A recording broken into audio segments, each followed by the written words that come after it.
Next आपको बच्चों एक क्वेश्चन दे रखा है, ये क्वेश्चन भी रिंग से रिलेटेड है।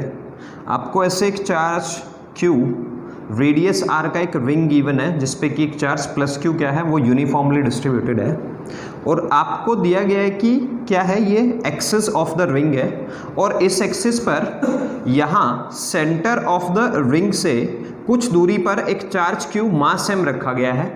मान लेते हैं सबसे पहले कि लेट्स सपोज ये वाला चार्ज कितनी दूर यहाँ से रखा हुआ है, लेट्स सपोज x दूरी पर रखा हुआ है, या इसको आप अगर ये y एक्सिस के लोगे तो y मान लीजिए कि ये y दूरी पर एक चार्ज रखा हुआ है। आपसे सबसे पहले यही पूछ लिया गया है कि क्या ये charge Q mass m equilibrium में हो सकता है। सबसे पहला क्वेश्चन है आपका, आप सुने ध्यान से। आपसे पूछ लिया गया है कि क्या चार्ज Q मास m इस पर्टिकुलर गिवन सिचुएशन में किसी भी दूरी y पर जो कि ऊपर है सेंटर ऑफ द रिंग से, ऊपर की तरफ की बात हो रही है, नीचे की बात नहीं हो रही है, अभी बाद में नीचे की बात भी करेंगे, कि आपको कोई भी चार्ज Q मास m दिया गया है और आपसे पूछ लिया गया है कि क्या ये charge Q mass m equilibrium में हो सकता है। तो इसके लिए आपको electric field due to a charged ring कहां पर पढ़ने की आवश्यकता है, कहां पर उसको एनालाइज करने की आवश्यकता है, on the axis of the given ring. अब अगर मैं इस चार्ज रिंग के कारण किसी भी दूरी y पर चले जाता हूं on the axis of the ring, तो मैं देख पाऊंगा कि जो इसके कारण इलेक्ट्रिक फील्ड होगा रिंग के कारण वो इस पर्टिकुलर पॉइंट पर जो कि y दूर है किससे, सेंटर ऑफ रिंग से, तो किस तरफ होगा, अवे फ्रॉम द रिंग। तो मतलब इलेक्ट्रिक फील्ड ऊपर की तरफ होगा और इलेक्ट्रिक फील्ड के कारण, electric field due to ring के कारण इस चार्ज Q मास m के ऊपर क्या लगेगा, एक फोर्स लगेगा, इलेक्ट्रोस्टैटिक फोर्स लगेगा। और वो इलेक्ट्रोस्टैटिक फोर्स कितना होगा जी, that is Q into E। और जैसा कि हम इससे पहले ही जानते हैं कि electric field due to a charge ring किसी भी दूरी y पर on the axis of the ring कैसे लिखा जाता है, that is K capital Q into y upon कितना, R square plus y square पूरे की पावर कितना, 3/2। ये हम लोगों ने क्या लिख दिया, इलेक्ट्रिक फील्ड मैग्नीट्यूड वाइज लिख दिया। और यहां जो फोर्स लगाएगा इलेक्ट्रिक फील्ड, ये वाला इलेक्ट्रिक फील्ड जो कि रिंग का इलेक्ट्रिक फील्ड है किसी भी दूरी y पर, तो ये जो फोर्स लगाएगा चार्ज Q मास m के ऊपर, वो किसकी डायरेक्शन में फोर्स लगाएगा, वो फोर्स लगाएगा जी अपनी खुद की डायरेक्शन में। तो फोर्स भी इसी तरफ लगेगा, इलेक्ट्रोस्टैटिक फोर्स भी, क्योंकि ये चार्ज कैसा है, पॉजिटिव चार्ज है। अगर ये चार्ज कैसा होता, नेगेटिव चार्ज होता, तो फोर्स किस तरफ लगता है, इस पे नीचे की तरफ लगता है। ये चीज मेरे ख्याल से आप जानते हैं। दूसरा, एक और फोर्स इस चार्ज के ऊपर लग सकता है, देखिए लग क्या सकता है, लगेगा ही, कितना लगेगा, mg फोर्स लगेगा जी, जो कि नीचे की तरफ होगा। तो आपको मेरे ख्याल से ये नजर आ रहा होगा कि किसी भी एक पर्टिकुलर सिचुएशन पर आपका जो इलेक्ट्रोस्टैटिक फोर्स है that is QE is equals to क्या हो सकता है, mg हो सकता है। और वो पोजीशन आपकी क्या बन सकती है, इक्विलिब्रियम पोजीशन बन सकती है। ये चीज क्या है आपकी, इक्विलिब्रियम पोजीशन बोल सकते हैं आप इसको। तो आपसे क्वेश्चन क्या पूछा गया था, क्वेश्चन आपसे यह पूछा गया था कि क्या किसी भी दूरी y पर ये charge Q mass m on the axis of the ring क्या इक्विलिब्रियम में हो सकता है। तो मेरे ख्याल से ये एक्सप्रेशन देख करके आपको समझ आ रहा होगा कि हाँ, किसी न किसी जगह पर जो इलेक्ट्रोस्टैटिक फोर्स है वो इस ग्रेविटेशनल फोर्स mg के बराबर हो जाएगा और वो वाली पोजीशन को हम लोग क्या बोल देंगे, equilibrium position of charge Q mass m। पर यहां से तो हमें एक ही चीज नजर आ रही है कि इक्विलिब्रियम की कितनी पोजीशंस हो सकती हैं, वो एक ही पोजीशन हो सकती है। आप नोट करें इस चीज को, इस एक्सप्रेशन से आपको यही सिर्फ एनालाइज होगा कि इक्विलिब्रियम की कितनी पोजीशन हो सकती हैं, 1 2 3 4 5 6 या फिर बहुत सारी। तो आप देखेंगे कि इस एक्सप्रेशन से तो आपको पता लगेगा कि सिर्फ एक ही पोजीशन ऐसी हो सकती है कि जहां पर क्या हो सकता है, आपका चार्ज Q मास m क्या हो सकता है, इक्विलिब्रियम पोजीशन में हो सकता है। अब हम क्या करते हैं, अब हम नीचे की तरफ आते हैं, नीचे वाले सेगमेंट में आते हैं। मान लीजिए आपको ये चार्ज Q मास m ऊपर ना दे करके नीचे की तरफ गिवन होता किसी भी दूरी y पर, कहां से, सेंटर से, तो आपसे फिर अगेन यही क्वेश्चन पूछ लिया गया कि क्या ये चार्ज Q मास m क्या यहां इक्विलिब्रियम में हो सकता है। अब अगर आप इस सिचुएशन को एनालाइज करेंगे यही वाला पर्टिकुलर सेगमेंट को देख करके, तो आपको पता पड़ेगा कि electric field due to charge ring वो किस तरफ होगा जिस बारी, वो नीचे की तरफ होगा, क्योंकि जैसे आप सेंटर के इधर आएंगे तो electric field due to ring क्या कर लेगा, अपनी डायरेक्शन चेंज कर लेगा और वो भी नेगेटिव वाई डायरेक्शन में चला जाएगा। तो जो फोर्स लगेगा वो भी किस डायरेक्शन में लगेगा, वो भी नीचे की डायरेक्शन में लगेगा। कौन सा फोर्स की बात कर रहा हूं मैं आपको, इलेक्ट्रोस्टैटिक फोर्स की बात। प्लस नीचे एक और फोर्स आपको लगता हुआ नजर आएगा जिसको कि आप क्या बोलेंगे, mg बोलेंगे। तो आपके दो फोर्स चार्ज पार्टिकल के ऊपर लग रहे हैं, एक इलेक्ट्रोस्टैटिक फोर्स और एक ग्रेविटेशनल फोर्स, और दोनों के दोनों फोर्स किस तरफ लग रहे हैं, नीचे की तरफ लग रहे हैं। और इस चीज को आपको देख करके, इस सिचुएशन को देख करके आपको ऐसा लगेगा कि चार्ज पार्टिकल जिसका कि चार्ज क्यू मास m है, उसकी सेंटर ऑफ रिंग से नीचे कोई भी क्या नहीं हो सकती, इक्विलिब्रियम पोजीशन नहीं हो सकती। आपको मेरे ख्याल से ये चीज समझ आ गई होगी कि सर आपको क्या बताने की कोशिश कर रहे हैं। पर यहां क्या है, यहां एक मिसकॉन्सेप्शन है जी। वो मिसकॉन्सेप्शन क्या है कि आपको जो ये एक इक्विलिब्रियम पोजीशन है, ये एक इक्विलिब्रियम पोजीशन ना हो करके कोई भी अगर डेटा गिवन होता क्वेश्चन में तो उसके अकॉर्डिंग ये चेंज हो सकती है। और चेंज कैसे हो सकती है मैं आपको बताता हूं। आप क्या करें, जो बिहेवियर ऑफ इलेक्ट्रिक फील्ड है due to a charge ring on the axis of the ring, उसके बिहेवियर को समझें। अगर मैं वाई एक्सिस पर किसको प्लॉट करूं, इलेक्ट्रिक फील्ड को प्लॉट करूं, और ये मैं दूरी मान लेता हूं, ये सेंटर ऑफ द रिंग हो गया। तो आप लोगों ने देखा था कि हम लोगों ने जब रिंग का एक्सप्रेशन सॉल्व किया तो अपना जो इलेक्ट्रिक फील्ड का एक्सप्रेशन था वो कुछ इस तरह के कर्व में आया था,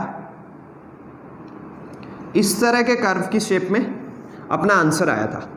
और ये वो दूरियां थी, एक ये दूरी और एक ये दूरी, जो कि कितनी आई थी, अगर आपको रेडियस r दे रखी है तो आपको ध्यान होना चाहिए कि वो दूरी कितनी थी, एक प्लस r बाय रूट 2 और एक कितना माइनस r बाय कितना रूट 2 पर इलेक्ट्रिक फील्ड कहाँ था, अपनी मैक्सिमम वैल्यू पर था। ये वैल्यू क्या है जी, इलेक्ट्रिक फील्ड की मैक्सिमम है। ये नेगेटिव डायरेक्शन में इलेक्ट्रिक फील्ड मैक्सिमम था, और ये क्या है जी आपका सेंटर ऑफ द रिंग। अब आप एक चीज नोट करें यहां से, क्या कि अगर आप किसी भी दूरी क्या चले जाते हैं, x पर चले जाते हैं, किसी भी दूरी x पर चले जाते हैं, तो उस दूरी के लिए इलेक्ट्रिक फील्ड का वेरिएशन चेक करते हैं। मान लीजिए कोई भी गिवन वैल्यू होती है आपको इस क्वेश्चन में E की क्या है, कोई भी एक गिवन वैल्यू है, E गिवन लिख लेते हैं उसको, E गिवन लिख लिया हम लोगों ने। लेट्स सपोज ये हमारा क्या है जी, E गिवन हो गया इस क्वेश्चन में। तो आप नोट करिए कि आपके E गिवन के लिए x के क्या सॉल्यूशन है, दो सॉल्यूशन है, एक ये वाला सॉल्यूशन है और एक ये वाला सॉल्यूशन है।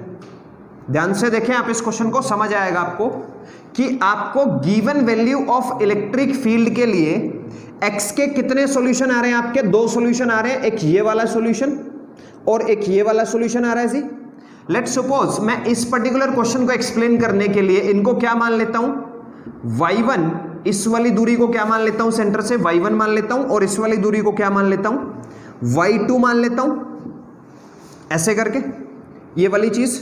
मतलब दो लोकेशंस ऐसी हो सकती हैं किसी भी given value of electric field के लिए, जहां अपना जो चार्ज पार्टिकल है जिसका कि चार्ज q और मास कितना है m है, वो क्या हो सकता है, वो इक्विलिब्रियम में हो सकता है। मेरे ख्याल से ये चीज समझ भी आ गई होगी आपको कि सर आपको क्या बोल रहे हैं। आप ध्यान से देखिए इस चीज को और 1 मिनट के लिए आराम से सोचिए।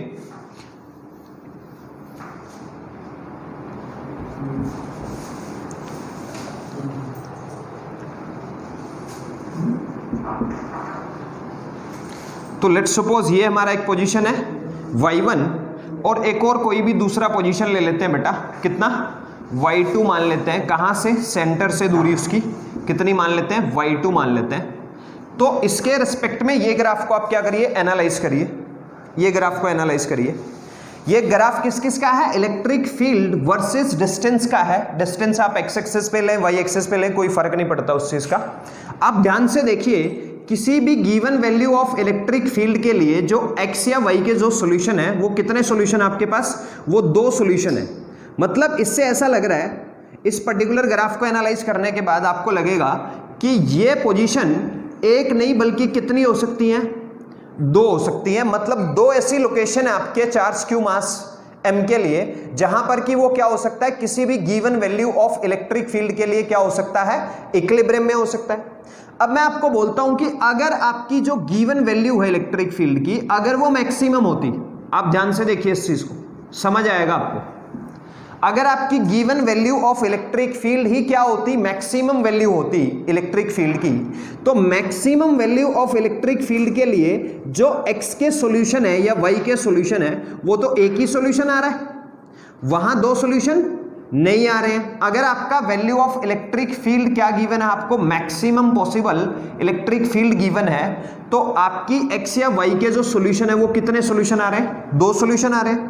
मतलब आप यहां से गिवन सिचुएशन को एनालाइज करें और यहां से केसेस में अगर उसको डील करें, क्या डील करें कि अगर आपका Q इंटू ई गिवन, या ई गिवन लिखने की बजाय इसको ई मैक्सिमम में बदल दें, अगर आप ई मैक्स का वैल्यू ज्यादा है किससे, नीचे की तरफ एक्ट होने वाले फोर्स mg से, तो आपके x या y के जो सॉल्यूशन होंगे वो कितने सॉल्यूशन आएंगे जी, वो दो सॉल्यूशन आएंगे।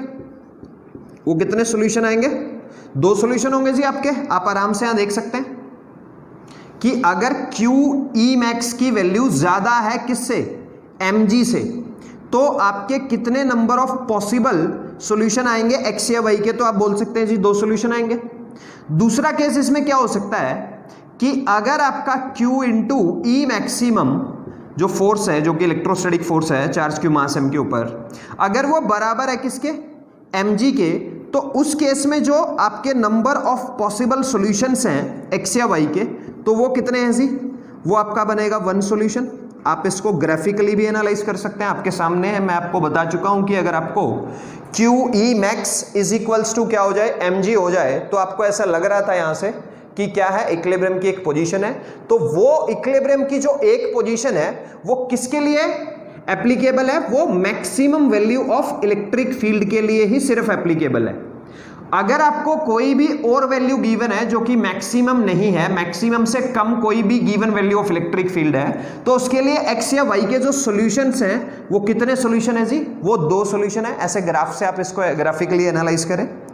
तीसरा एक और केस बना सकते हैं आप इसमें, क्या कि Q इंटू ई मैक्स अगर कम है किससे, mg से, तो आप सोचें इस बारे में कि क्या इसका कोई नंबर ऑफ पॉसिबल सॉल्यूशन हो सकता है जिसके लिए कि आपका चार्ज क्यू मास m किस में रहे, इक्विलिब्रियम में रहे जी, नो सॉल्यूशन। तो इस पर्टिकुलर सेगमेंट के लिए कोई सॉल्यूशन नहीं है, क्योंकि ग्रेविटेशनल फोर्स आपका किधर ही खींच लेगा उसको, चार्ज पार्टिकल को नीचे ही खींच लेगा। तो जो नीचे का सेगमेंट बनाया था उसमें तो आप समझ सकते हैं कि अब आपको क्या गिवन है, इनमें से कौन सा केस एप्लीकेबल होता है, और ऊपर के सेगमेंट के लिए कौन कौन से दो पॉसिबल केसेस पर आपसे यह पूछा जा सकता है कि कितनी नंबर ऑफ पोजीशंस हैं जिसमें कि आपका चार्ज क्यू मास m क्या रहेगा, इक्विलिब्रियम में रहेगा। अब अगर आपको क्वेश्चन में ये गिवन हो, मैंने आपको कंप्लीट क्वेश्चन नहीं दिया था सबसे पहले, जब मैं आपको क्वेश्चन सॉल्व कराना स्टार्ट किया तब मैंने आपको कंप्लीट डेटा नहीं दिया था। मेरे को बस आपको यही समझाना था कि अगर Q इंटू ई मैक्स की वैल्यू किससे ज्यादा है, mg से ज्यादा है, तो आपके इक्विलिब्रियम की कितनी पोजीशंस हैं, वो दो पोजीशंस बनेगी। आप देख सकते हैं इसको ध्यान से। दूसरा केस, अगर आपका Q इंटू ई मैक्सिमम किसके बराबर है, mg के बराबर है, तो कितनी नंबर ऑफ पॉसिबल लोकेशंस हैं जहां की आपका चार्ज क्यू मास m क्या रहे, इक्विलिब्रियम में रहे, तो वो आप यहां ग्राफिकली एनालाइज कर सकते हैं कि वो एक ही नंबर ऑफ पॉसिबल सॉल्यूशन है। और अगर क्यू ई मैक्स की वैल्यू कम रहती है जी किससे, mg से, तो कोई पॉसिबल सॉल्यूशन नहीं है जिसके लिए कि आपका चार्ज क्यू मास m किस में रहे, इक्विलिब्रियम में रहे। ये चीज तो मेरे ख्याल से अब आपको समझ आ गई। अब आपसे पूछा यह गया है, क्वेश्चन में पूछा यह गया है, मान लीजिए कि आपको गिवन ये है इस पर्टिकुलर क्वेश्चन में कि Q into E maximum is greater than क्या, mg गिवन है, मतलब फर्स्ट केस गिवन है। मतलब आप इसको, इस स्टेटमेंट को देखते ही अब ये तो समझ गए कि सर कितनी number of equilibrium positions valid है इस केस में, वो दो इक्विलिब्रियम पोजीशंस हैं। तो उसी को सॉल्व करने के लिए हम लोग अब क्वेश्चन को सॉल्व करते हैं कि मान लेते हैं कि एक वो लोकेशन है सेंटर से y1 दूरी पर और दूसरी कितनी दूरी पर है सेंटर से, y2 दूरी पर है, दो लोकेशन मान ली हम लोगों ने किसकी, इक्विलिब्रियम की, जहां पर कि चार्ज q मास m क्या हो सकता है, इक्विलिब्रियम पोजीशन में हो सकता है। अब आपसे यह पूछ लिया गया है कि आप बताइए कि इनमें से y1 क्या है, स्टेबल इक्विलिब्रियम है या अनस्टेबल इक्विलिब्रियम है, आपसे यह पूछ लिया गया है। दूसरा आपसे यही सेम चीज किसके लिए भी पूछ ली गई है, y2 वाली लोकेशन के लिए भी पूछ ली गई है कि y2 पर जो आपका पॉसिबल इक्विलिब्रियम पोजीशन है आपके charge particle charge q mass m का, वो y2 दूरी पर सेंटर से on the axis of the ring वो स्टेबल है या क्या है, अनस्टेबल है। अब आपको ये बताना है। ये बताने के लिए अब आप देखिए आप क्वेश्चन को कैसे सॉल्व करेंगे। ये बताने के लिए हम लोग क्या करते हैं, जो गिवन लोकेशंस हैं आपकी उनको थोड़ा सा क्या कर लेते हैं, इमेजिन कर लेते हैं। देखिए कैसे कैसे हम लोग उनको सॉल्व करेंगे।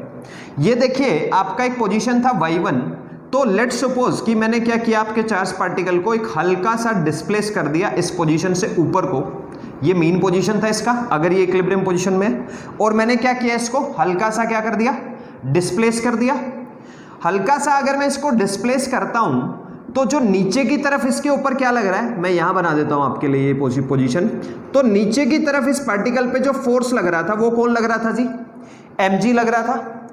ऊपर की डायरेक्शन में जो फोर्स लग रहा है वो कौन सा फोर्स लग रहा है जी, वो इलेक्ट्रोस्टैटिक फोर्स लग रहा है। और वो इलेक्ट्रोस्टैटिक फोर्स किस एक्सप्रेशन से चेंज होगा जी, वो इलेक्ट्रोस्टैटिक फोर्स इस वाले एक्सप्रेशन से चेंज होगा, क्योंकि यहां जो इलेक्ट्रोस्टैटिक फोर्स लगेगा उसको आप क्या लिखेंगे, Q इंटू ई मैक्स लिखेंगे, जो भी आपको गिवन है Q इंटू ई लिखेंगे। और E क्या है जी, electric field due to ring, जिसको कि आप एक्सप्रेशन वाइज कैसे लिख रहे हैं, ऐसे लिख रहे हैं। अब आप ये नहीं समझ पाए कि इलेक्ट्रोस्टैटिक फोर्स जो है वो बढ़ा या घटा। अब आप ये तो जरूर समझ गए कि ग्रेविटेशनल फोर्स में तो कोई कमी नहीं आई, लेकिन इलेक्ट्रोस्टैटिक फोर्स जो है आपका वो बढ़ा या घटा।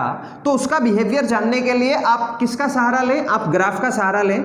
ग्राफ में आपने क्या किया, आप डिस्टेंस जो आपका गिवन था वो कितना था जी, y1 गिवन था। आप y1 से क्या हुए, थोड़ा सा आगे की तरफ डिस्प्लेस हुए, मतलब डिस्प्लेसमेंट आपने मीन पोजीशन से या सेंटर से क्या कर दिया, चार्ज पार्टिकल का बढ़ा दिया। तो उस डिस्प्लेस पोजीशन पर आप क्या देखें, आप इलेक्ट्रिक फील्ड के बिहेवियर को देखें। इलेक्ट्रिक फील्ड अब जैसे ही आप क्या कर रहे हैं, इसकी पोजीशन y1 से हल्की सी डिस्प्लेस करके बढ़ा रहे हैं, तो जो यहां आपका नेट इलेक्ट्रिक फील्ड है वो आपका बढ़ करके आपके सामने आ रहा है। तो मतलब किस तरफ का फोर्स बढ़ गया है, आपका ऊपर की तरफ का फोर्स क्या हो गया है, वो बड़ा हो गया है। और नीचे के वाले में कोई चेंज नहीं आया है, नो चेंज। तो आप समझ सकते हैं कि जो नेट फोर्स है आपके चार्ज पार्टिकल के ऊपर वो किस दिशा में लगा, वो ऊपर की दिशा में लगा जी, कौन, एफ नेट। तो अगर नेट फोर्स ऊपर की दिशा में लगा तो पार्टिकल वापस अपनी पोजीशन पर तो लौट ही नहीं रहा है। और अगर पार्टिकल वापस अपनी पोजीशन पर लौट नहीं रहा है तो y1 लोकेशन पर जो पार्टिकल का इक्विलिब्रियम था वो स्टेबल ना हो करके कैसा है जी, अनस्टेबल इक्विलिब्रियम है।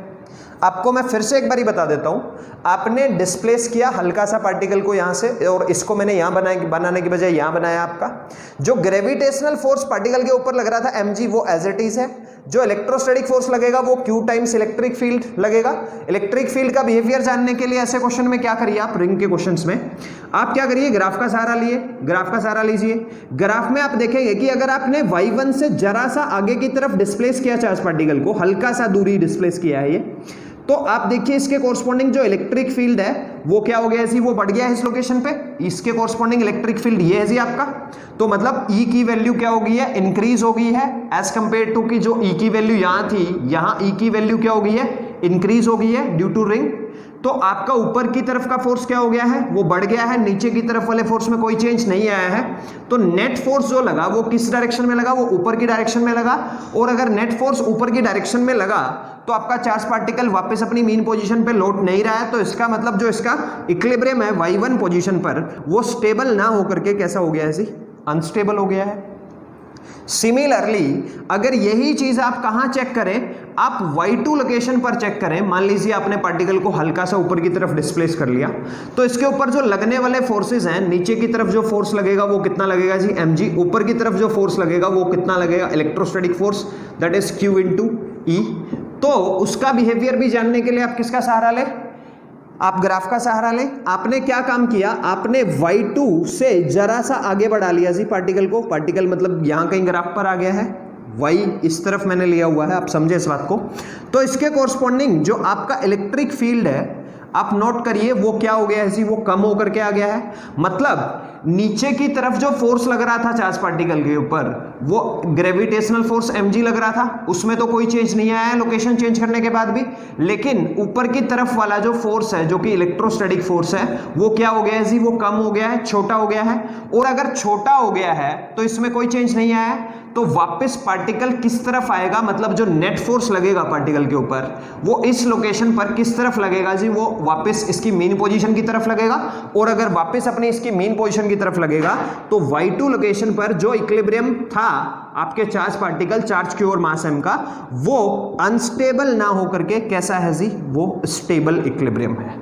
तो इस तरह के बहुत सारे नंबर ऑफ क्वेश्चंस आपको बना करके पूछे जा सकते हैं कि आप बताइए किस लोकेशन पर चार्ज पार्टिकल क्या है, स्टेबल इक्विलिब्रियम में है, और किस पर्टिकुलर लोकेशन पर आपका चार्ज पार्टिकल क्या है, अनस्टेबल इक्विलिब्रियम में है। ये बहुत अच्छा सवाल है। नेक्स्ट बच्चों, हमें एक क्वेश्चन दे रखा है रिंग से रिलेटेड और रोड से रिलेटेड।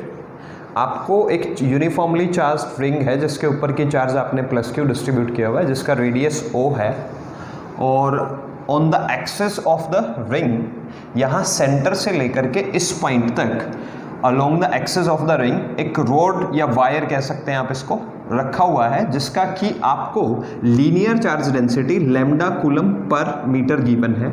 और आपको फाइंड करना है कि जो रिंग है, इस रिंग ने कितना फोर्स लगाया है किसके ऊपर, रोड के ऊपर।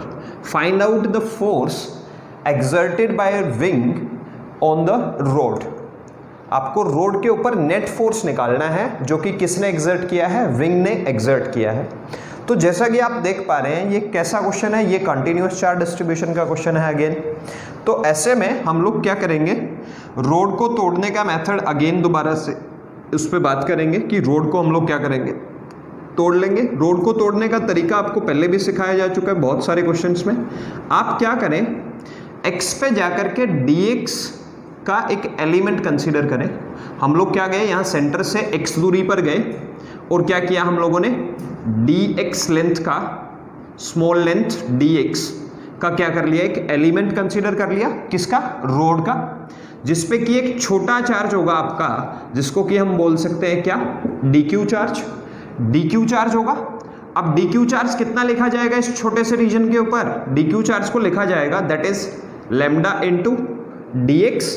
इतना स्मॉल सा क्या है, चार्ज है जी, किसके ऊपर, इस स्मॉल से एलिमेंट के ऊपर, जिसकी की लेंथ कितनी है, वो dx है। अब हम क्या करते हैं, रिंग के इलेक्ट्रिक फील्ड के बिहेवियर को जान लेते हैं on the axis of the ring. अब आप देखिए कोई भी पॉइंट कंसीडर कीजिए, कहां पर, on the axis of the ring. मान लीजिए मैंने कोई भी ये वाला पॉइंट कंसीडर कर लिया, कोई भी ये वाला पॉइंट कंसीडर कर लिया, या फिर मान लीजिए कोई भी ये वाला पॉइंट कंसीडर कर लिया। अब अगर मैं इनमें से किसी भी पॉइंट पर रिंग के कारण इलेक्ट्रिक फील्ड की डायरेक्शन देखता हूं, तो तीनों पॉइंट्स पर इलेक्ट्रिक फील्ड की डायरेक्शन क्या है, वो सेम है। यहां इस पॉइंट पर इस तरफ को इलेक्ट्रिक फील्ड होगा। अगर मैं ये वाला पॉइंट कंसीडर करूं तो इस पॉइंट पर भी electric field due to ring इसी तरफ होगा। अगर मैं कोई भी तीसरा पॉइंट कंसीडर करूं तो यहां भी electric field due to ring on the axis क्या होगा, इसी तरफ होगा। अगर मैं इस तरफ लेता कोई पॉइंट तो इलेक्ट्रिक फील्ड क्या कर लेता, अपनी डायरेक्शन चेंज कर लेता, वो इस तरफ को हो जाता, that is the direction of electric field due to the ring. ठीक है जी, इतना इलेक्ट्रिक फील्ड है। और हम लोग एक और चीज जानते हैं क्या, कि इलेक्ट्रिक फील्ड किसका, रिंग का, किसी भी x दूरी पर, कहां से, सेंटर से, on the axis of the ring कैसे लिखा जाता है, that is k capital Q into x by कितना, r स्क्वायर प्लस कितना, x स्क्वायर, और पूरे की पावर कितना, 3/2। ऐसे हम लोग क्या करते हैं, इलेक्ट्रिक फील्ड को लिखते हैं मैग्नीट्यूड वाइज। और मैं एक चीज आपको बता दूं कि रिंग रोड जो है वो इस तरीके से रखा है कि रोड का सारा पोर्शन क्या है, वो सेंटर से किस तरफ को है, वो राइट तरफ को है, राइट साइड को है। तो मतलब पूरे रोड पर अगर आप क्या करते हैं, स्मॉल स्मॉल एलिमेंट्स कंसीडर करते हैं, तो उन स्मॉल एलिमेंट्स पर electric field due to ring के कारण क्या लगेगा जी, फोर्स लगेगा। इस स्मॉल से एलिमेंट पर electric field due to ring के कारण क्या लगेगा जी, एक फोर्स लगेगा, जिसको कि लेट्स सपोज मैं छोटा सा फोर्स बोल देता हूं, क्या df बोल देता हूं। अब df जो फोर्स लगेगा इस dx लेंथ के एलिमेंट के ऊपर, वो कितना लगेगा जी, वो लगेगा dq into E at x distance from the centre of the ring on the axis of the ring. तो कितना लिखा जाएगा इस df को, इस df को लिखा जाएगा dq की वैल्यू कितनी है जी आपके सामने, that is lambda into dx। Electric field कितना है जी x दूरी पर, आपको ऑलरेडी पता है, that is k capital Q into x by कितना r square plus x square पूरे की पावर कितना 3/2। मेरे ख्याल से ये चीज़ समझ आ गई आपको कि सर ने ये चीज़ कैसे लिखी है। तो इसको हम लोगों ने क्या किया, रीअरेंज करके लिख लिया कि df आपका कितना आ गया, that is k lambda into capital Q, ये कितना हो गया जी, ये हो गया x इंटू एक्स कितना हो गया है एक्स स्क्वायर, सॉरी ये कितना है dx है, तो x इंटू कितना dx अपॉन कितना जी r स्क्वायर प्लस कितना x स्क्वायर और पूरे की पावर कितना 3/2। इतना क्या लगा, स्मॉल सा फोर्स लगा df, किसके ऊपर लगा है df, उस एलिमेंट के ऊपर लगा रोड के, जिसकी की लेंथ कितनी थी dx और जिसका की चार्ज कितना था dq। और इस एलिमेंट की अगर मैं बात करूं तो इस एलिमेंट पर जो फोर्स लगेगा वो किस तरफ लगेगा जी, वो फोर्स इस दिशा में लगेगा, इलेक्ट्रिक फील्ड की ही डायरेक्शन में लगेगा। क्योंकि इलेक्ट्रिक फील्ड मैं देख रहा हूं कि जैसे जैसे मैं क्या करूंगा, रोड का कोई भी एलिमेंट चेंज करूंगा, मान लीजिए मैं ये वाला एलिमेंट ले लेता, मान लीजिए उसके बाद मान लीजिए मैं कोई ये वाला एलिमेंट ले लेता, तो जैसे जैसे मैं क्या कर रहा हूं, एलिमेंट की लोकेशन चेंज कर रहा हूं, तो उसके ऊपर जो फोर्स की डायरेक्शन है, किसके कारण, इलेक्ट्रिक फील्ड ऑफ रिंग के कारण, वो उस फोर्स की डायरेक्शन चेंज नहीं हो रही है। तो ऐसे केस में हमें फोर्स को रिजॉल्व करने की कोई जरूरत नहीं है। तो हम मतलब फोर्स को, नेट फोर्स फाइंड करने के लिए सिंपली क्या कर सकते हैं, यहीं पर इंटीग्रेट कर सकते हैं। तो मतलब अगर आपको नेट फोर्स चाहिए तो आप इस एक्सप्रेशन को क्या करेंगे, इंटीग्रेट करेंगे। तो आपने df को इधर इंटीग्रेट किया, कहां से कहां तक, 0 से लेकर f तक, और इधर जो कांस्टेंट्स हैं उनको बाहर निकाल लेंगे। k ऑलरेडी कांस्टेंट है जी, लैम्डा कांस्टेंट है, q कांस्टेंट है, इनको आपने बाहर निकाल लिया। अंदर इंटीग्रेशन किसका, x dx बाई कितना r square plus x square पूरे की पावर कितना 3/2। अब आपको x कंसीडर कहां से किया आपने, सेंटर से, मतलब x ये वाला एलिमेंट लेंगे, बिल्कुल ये वाला जो सेंटर पर है, तो x की वैल्यू कितनी हो जाएगी 0। अगर आप ये वाला एलिमेंट लेंगे तो x की वैल्यू कितनी हो जाएगी, l हो जाएगी, क्योंकि आपको लेंथ ऑफ रोड कितना गिवन है, l गिवन है। तो आप इसको इंटीग्रेट करेंगे कहां से कहां तक, 0 से l तक इंटीग्रेट करेंगे। और एक एडिशनल चीज मैं आपको यहां बता दूं, इस तरह का इंटीग्रेशन बहुत कम आप लोगों ने किया है, ऐसा नहीं है कि बिल्कुल किया नहीं है। पिछले साल 11th क्लास में मोमेंट ऑफ इनर्शिया निकालते वक्त आप लोगों ने ऐसे बहुत सारे इंटीग्रेशंस किए हैं, बट फिर भी ये यहाँ +2 में आपके लिए नई चीज़ है, तो मैं आपको यहाँ आपको इसके लिए सॉल्व कर देता हूँ कि इस तरह के इंटीग्रेशन को सॉल्व करने का एक स्पेशल मेथड है, और आप उसे देखें कि वो स्पेशल मेथड क्या है आपका। ऐसे पर्टिकुलर क्वेश्चन को करने के लिए आप क्या करें, इस तरह के इंटीग्रेशन को सॉल्व करने के लिए आप इंटीग्रेशन बाय सब्स्टिट्यूशन को यूज करें, जिसमें कि आप r square plus x square को क्या कर लीजिए, t स्क्वायर के बराबर मान लीजिए। अब आप ध्यान से देखिए, यहाँ वेरिएबल कौन है, इधर से देखिए, इधर वाली टर्म में वेरिएबल कौन है, आपको नजर आएगा कि यहाँ वेरिएबल क्या है, x है जी। तो r तो कांस्टेंट हो गया, क्योंकि r तो क्या है, आपके रिंग का रेडियस है, तो कांस्टेंट का डेरिवेटिव कितना हो गया 0। आपको इस इक्वेशन नंबर फर्स्ट मान लीजिए, और आपको इस इक्वेशन नंबर 1 को क्या करना है, दोनों तरफ डिफरेंशिएट करना है, डिफरेंशिएट करना है। तो कांस्टेंट का डेरिवेटिव तो कितना आ गया जी आपका 0 आ गया, प्लस x का डेरिवेटिव कितना आ गया जी, x स्क्वायर का डेरिवेटिव कितना आ गया, दैट इज 2x, और x का कितना आ गया जी dx। सिमिलरली इधर कितना आ गया जी, t स्क्वायर का 2t इंटू क्या आ गया dt। तो 2 ने 2 को कैंसिल कर दिया, अपने पास यहां से क्या आ गया, x dx बराबर है क्या, t इंटू dt। तो आपको इस तरह के इंटीग्रेशन को सॉल्व करने के लिए क्या करना है आपको, इधर तो क्या लिख देंगे आप, इसको f df का इंटीग्रेशन करके क्या लिख देंगे, f नेट लिख देंगे। यहां बाहर क्या था अपने पास, k लैम्डा q इंटीग्रेशन। देखिए आप x dx की वैल्यू क्या लिख सकते हैं, यहां से t dt, t इंटू क्या dt, नीचे r square plus x square को आपने इक्वेशन 1 से क्या मान लिया है जी, t स्क्वायर मान लिया है, तो टी स्क्वायर पूरे की पावर कितना 3/2, तो आप इसको सॉल्व करेंगे तो 2 पावर से 2 पावर कैंसिल हो गया, नीचे क्या बच गया जी आपका, नीचे बच गया टी क्यूब। अब अगर आप इसको टी से ये टी क्यूब भी कैंसिल कर देंगे तो यहां से टी खत्म होकर के नीचे क्या बच जाएगा, सिर्फ dt बाय कितना बच गया, ये आपका टी स्क्वायर बच गया। अब आपको लिमिट किसकी यूज करनी है, t की यूज करनी है, ना कि x की। पहले आप लिमिट किसकी रख रहे थे, ध्यान रखिए इस एक्सप्रेशन में x की लिमिट रख रहे थे, अब आपको लिमिट यहां किसका रखना है, t का रखना है। अब आप यहां लिमिट कैसे रखते हैं उसको जानिए।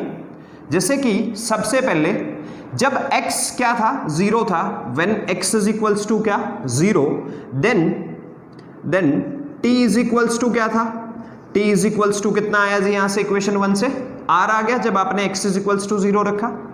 जब आप यहां x इज इक्वल्स टू क्या रख दे रहे हैं, x is equals to l रख दे रहे हैं, तो देखिए t कितना आया जी, t कितना आ जाएगा, under root of r square plus l square. मेरे ख्याल से सब लोगों को ये चीज समझ आ गई होगी कि जैसे ही हम लोग क्या कर दिए, वो वेरिएबल चेंज कर दिए जिसका कि हम लोग क्या कर रहे थे, जिसके रिस्पेक्ट में इंटीग्रेट कर रहे थे एक्सप्रेशन को, तो उस वेरिएबल के चेंज होने से आपकी क्या भी चेंज हो गई है, इंटीग्रेशन की लिमिट भी चेंज हो गई है। और वो इंटीग्रेशन की जो लिमिट है वो कैसे चेंज हुई है, वो भी आपकी इसी एक्सप्रेशन से चेंज हुई है।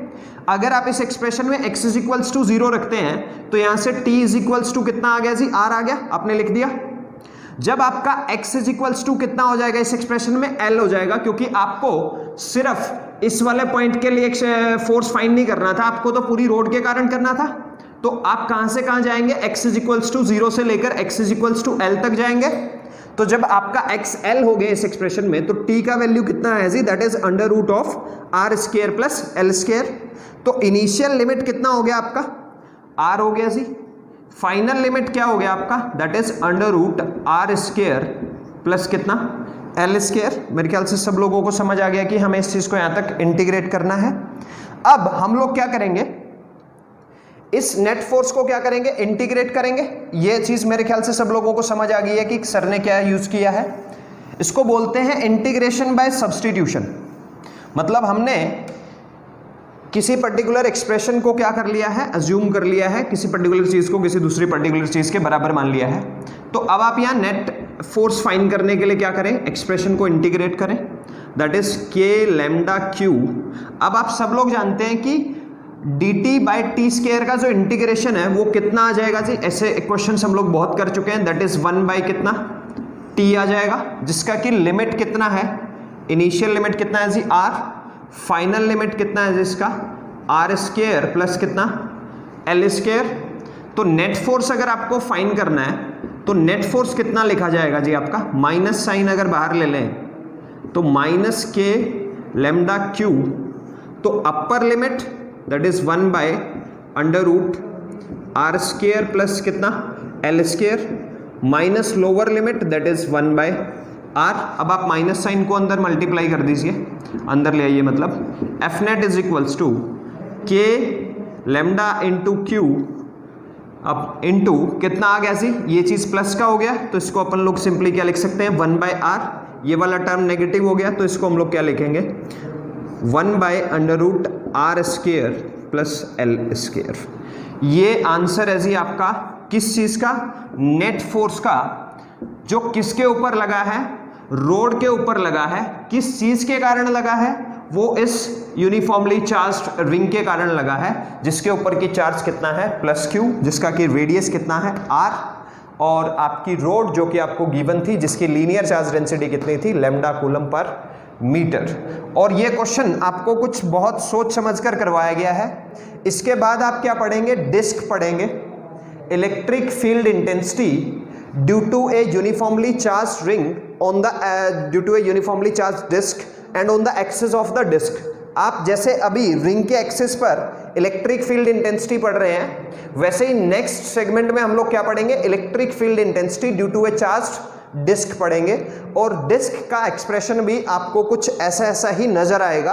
तो मेरा कहने का मतलब ये है कि जो ये पर्टिकुलर टाइप का एक्सप्रेशन है, इस तरह के पर्टिकुलर टाइप ऑफ एक्सप्रेशंस को आप अगर याद रख लें तो ज्यादा बेटर होगा कि इस तरह के इंटीग्रेशन को हम लोग किसका सहारा लेकर के सॉल्व करेंगे, इंटीग्रेशन बाय सब्स्टिट्यूशन का सहारा लेकर के सॉल्व करेंगे।